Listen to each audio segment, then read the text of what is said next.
Good morning one and all. Myself Mohammad Khaisar, head of the section Civil Engineering Department. Today I am going to deliver a lecture on the subject which is known as the design of steel structures. And in this subject, today we will be dealing with a topic that is known as column bases. So before starting with the topic, let me introduce few things. So we all know that what are columns and what are the bases. So in RCC structures, what we are doing is we are providing RCC columns and we are providing RCC footings. So columns, we know that these are the structures which carry vertical loads, and these loads are known as compressive loads. So here the columns will be carrying vertical compressive loads. So in RCC structures, what happens is whenever we are loading an RCC column, if this is the load P, when we are loading it with a load, so this column, what it does is this column will carry the load and it will distribute it to the footing. So this footing, further what it will do, it will distribute the load over a large area. Thereby the stability of the structure will be increased. So same in a steel structure, what is done when we are using a steel structure. So in steel structure, normally you might have seen. So example, if you visit a railway station, if you visit a bus stand, you might have seen steel trusses or steel platforms. So in steel platforms, what we are doing is we are using I sections, or we are using channel sections. That is nothing but a C section. So sometimes these channel sections will be placed back to back. That is two channel sections which will form as an I section. So normally what we are doing, we are using I sections as the steel columns. So whenever we are using I sections as a steel column, it becomes necessary to provide a firm base for the column. So that firm base is nothing but the column base. Okay. So why this column base is necessary? So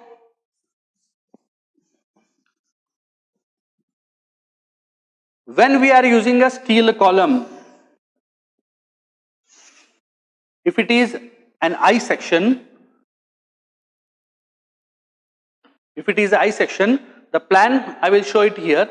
So here I have drawn the plan of I section. So this I section, what it consists? It consists of two flanges on either side, and the middle part is known as web. So this height from edge to edge of the flange is known as width of flange, that is denoted by BF, that is nothing but width of flange. And the height of the column, that is nothing but one edge of the flange to the other edge of the flange is denoted by height, that is nothing but H. And you will be having thickness of web and you will be having thickness of flange. So all these properties we will find out it in the steel table. Okay. So if you refer steel table and the desired column properties, you will get all the properties. That is nothing but the height of the column, the width of the flange, thickness of the flange, as well as thickness of the web. So whenever we are using a steel column, what happens? So if this is a steel column which I am preferring, so when I load this column with a certain amount of load, that is P, if it is not having a firm foundation, if we are directly resting this foundation on a concrete footing, what happens?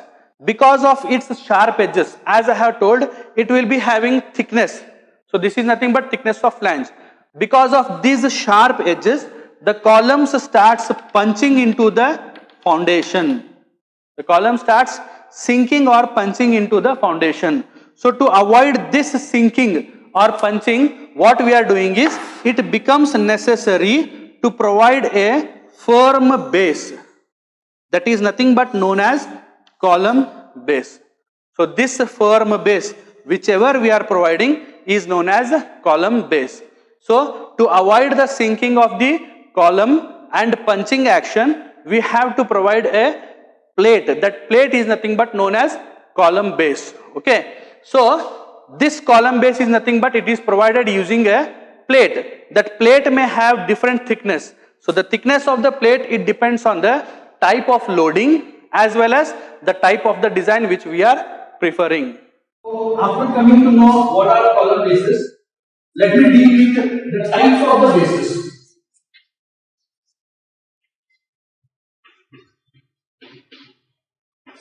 Types of bases. So column bases are categorized into two types. Namely, the first one is slab base and the second one is gusset base. So there are two types of bases, namely slab base and gusset base. So we'll deal one by one. So starting with the first one, that is slab base. A slab base is a type of column base which is usually preferred for the columns which carry lesser amount of load, or the loading will be low or light. So in a slab base, what is done? So for a steel column which is carrying medium or light loads, a simple plate which is having certain thickness will be fixed with the steel column, and to fix the steel plate to the column we are using welding, which is nothing but a rigid joint. So this entire fabrication will be fixed to the concrete pedestal using anchor bolts. So if you come across the plan, this is nothing but the base plate. This is the base plate to which the I section is fixed, and this I section will be fixed to this by using welding. If I show, this whole entire height and width will be welded to the base plate. So after this arrangement, the entire fabrication will be fixed to the concrete pedestal using anchor bolts.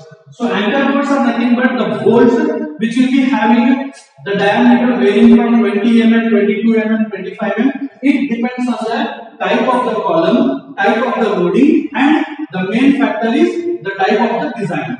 So based on the design, number of bolts, diameter of the bolt, as well as the length of the bolt will be decided. Next, so coming over to the design steps. So design steps of slab base.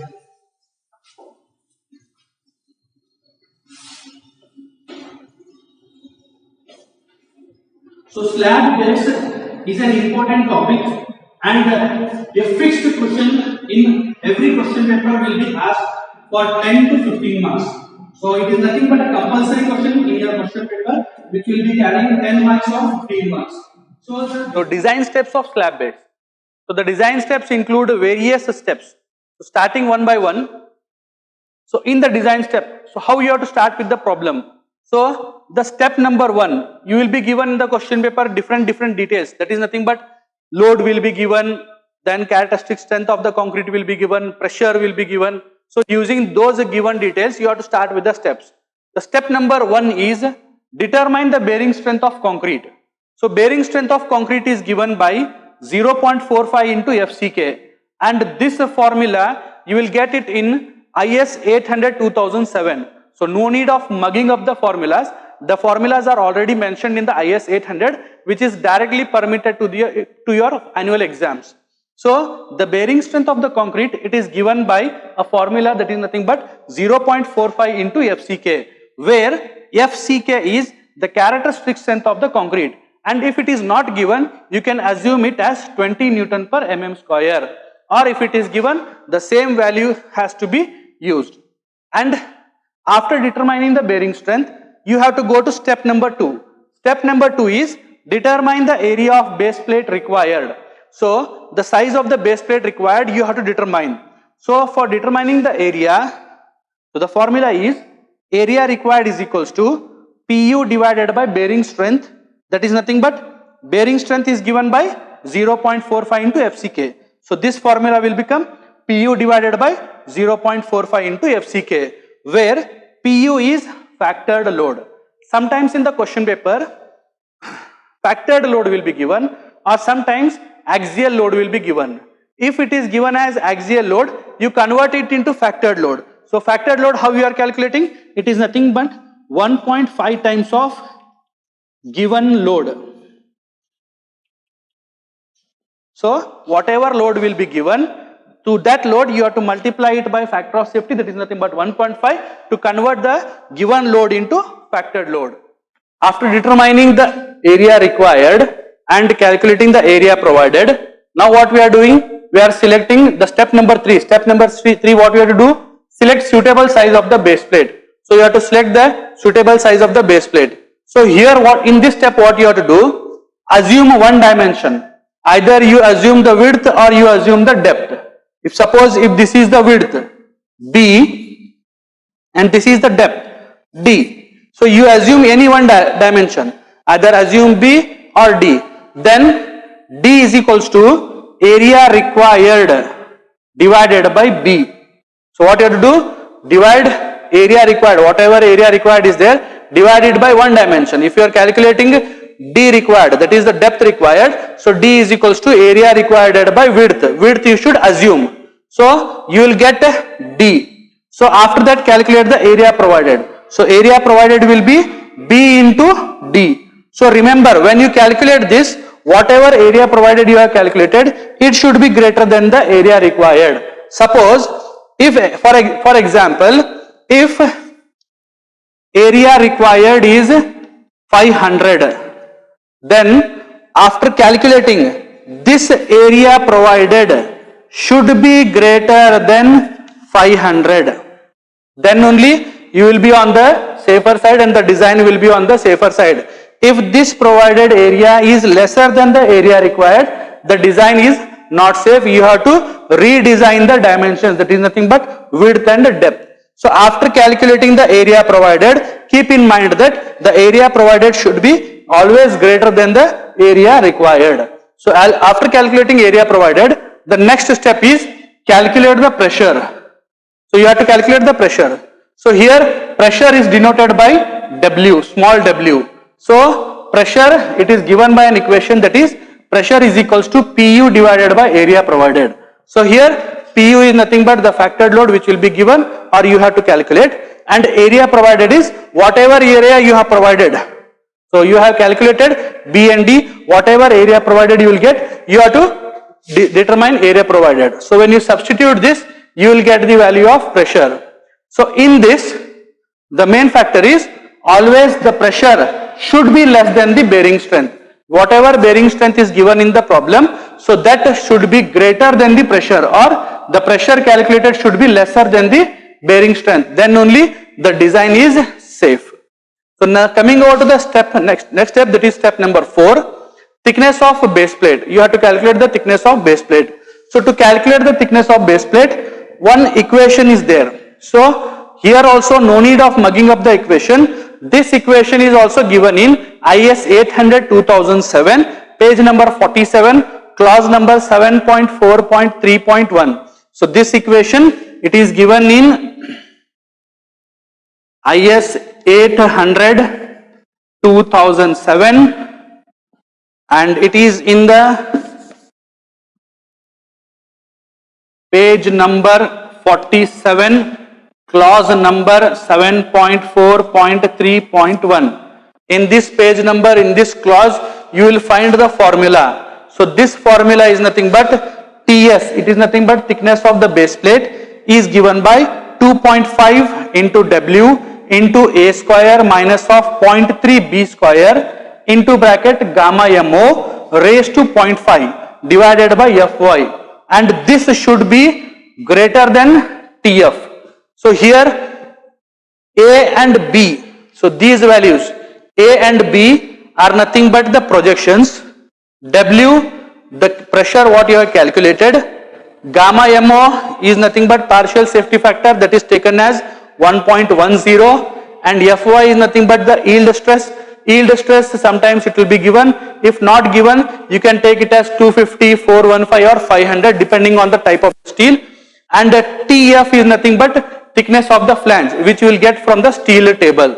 So you have to substitute the values in this equation to calculate the thickness of the base plate required. So here A and B, these are nothing but the projections. So what are these projections? So when you select B and D, the dimensions of the base plate, so if I draw a diagram, this is the base plate and this is the I section. So how you have to calculate the projection? So here assume that the height of the I section, that is nothing but H. If I assume for example, if I assume this as a 300, okay, and B and D, if you are assuming B as 400 and D if you are assuming it as 300, so how to calculate the projection? So projections, I will show you the calculation of projection. So we will calculate one projection, that is A. So to calculate projection A, so we know the total size of the base plate and we know the height of the I section or the column. So A is equals to B minus of H divided by 2. So it is nothing but 400 minus of 300 divided by 2. Why divided by 2? Because the projection will be on both the sides. So that is why I am dividing it by 2. So it is nothing but 400 minus of 300 is 100 divided by 2, it will be 50 mm. So in this way you have to calculate the projections. If you are not dividing it by 2, then the projection will be only on one side. Remember, while placing the column, always the column is placed at the center of the base plate. It is not placed adjacent side. It is placed at the center of the base plate. Hence, the projections will also be equal on the either sides. So in this way, you have to calculate the projection. For example, if you want to calculate the projection B, so B is equals to, how you have to calculate the projection B? So the dimension you will be assume. So assume this dimension as 300 mm. Okay. So here B is equals to D minus of BF, width of flange, divided by 2.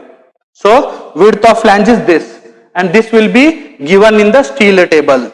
So D 300, if the width of flange is 200 divided by 2, it will be again 50 mm. In this way you have to calculate the projections A and B. So after calculating the projections, substitute those values in the formula. So one by one you substitute the values. So TS you have to calculate. So 2.5 into W is nothing but the pressure which you have already calculated. A square is the projection on one side, B square in the projection on the other side. 0.3 will be constant. Gamma MO, it is nothing but the partial safety factor which is directly given, that is nothing but 1.10. Fy, yield stress, which is nothing but, it depends on the type of the steel. If it is a mild steel, it will be 250. If it is a HYSD, you may take it as 415 or 500, raised to 0.5 or 1 by 2. And this entire value should be greater than thickness of flange. Thickness of base plate. The next step is, step number 5 is connecting the column to the base plate. So we are connecting, usually in general practice, the connection to the column and the base plate is done by using a welded connection, as it is a rigid connection. So here what we have to do, calculate the actual length of weld available. So how we are calculating the actual length of weld available? This I will show while calculating or while solving the problem. And in the second step, calculate the strength of the weld. So this formula is also mentioned in the IS code book. No need of mugging up the formula. So the strength of weld is given as Fu divided by root 3 into 1 divided by 1.25. So Fu is nothing but the characteristic strength or yield stress. It is given as a 410. And the third step is determine the effective length of the weld. So effective length of the weld, how we are determining? So it has an equation which is also mentioned in the IS 800. So it is given by 0.7 into S into LE into strength of weld divided by is equals to TU. So you have to equate this equation to TU. It is nothing but the factored load. So here S is the size of the weld. Size of the weld we have to assume. So the size of the weld can be assumed from 4 mm, 6 mm or 8 mm. So within this range or sometimes 10 mm if the load is more. So you have to assume the sizes, substitute the value. LE is nothing but the effective length that you have to calculate here. So you have to calculate the effective length. Strength of the weld you will get from the above equation. PU is nothing but the factored load which is given or which you have calculated. So after substituting the values in this equation, determine the LE. LE is nothing but the effective length. So after determining the effective length of the weld, The next step is calculate available effective length. So this, when you draw the diagram, so you will come to know what is the actual available effective length. So this is given by actual length of weld minus of 2 times of S. S is nothing but the size of the weld into number of returns. Number of returns, this how we are taking or how we are calculating, I will show you in the problem. After this, remember that the actual effective length, this actual effective length should always be greater than the effective length, that is nothing but LE. Then only our design is safe. If the actual effective length is lesser than the effective length, then the design is not safe. You have to increase the size of the weld or redesign the section. So after this, the last step is step number 6, that is connecting the entire column and base plate to the concrete foundation. So generally what we are doing, we are connecting by using the 4 numbers of the general diameter is 20 mm diameter and the length we are taking as 300 mm. So by using 4 numbers of 20 mm dia 300 mm long anchor bolts, we are connecting the entire column and base plate to the concrete foundation. So these 6 steps are the main steps to calculate or to design a slab base.